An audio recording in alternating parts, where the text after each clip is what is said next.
Hi, I hope you're well. Now in this video, I'm going to show you how to know the name of your Samsung smartphone. Currently, I'm using Samsung Galaxy S22 Ultra. And in order to get to the section of the settings where you can know the name of your phone, all you simply have to do is scroll up like this. Then you'll have the different apps on this page. You're going to go down to the icon where it says settings, tap on it. On tapping on it, you're going to get to the settings area where you'll have the name that you've given your phone. For example, I call my phone Marlon McLeod.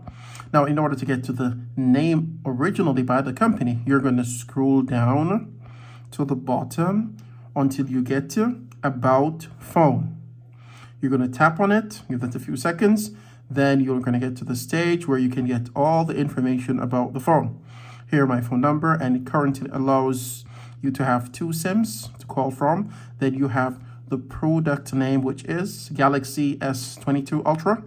You have the model name, which is SM to the end. Then you have the serial number of the phone, RFCT or 5CT. Then you have the different slot. Now these slots goes back to the SIM that you have embedded in the phone. Okay. If you go further down, you can get the status information, legal information about the phone. So I hope this tutorial was extremely beneficial for you. Do not forget to subscribe, like the video, and keep in mind I go through various apps, features, settings on the smartphone and computer desktop. So please subscribe and look out for all my videos where I'll walk you through different tutorials and how to do things using your smartphone. Thank you for your watching. Hope to chat with you soon. Bye.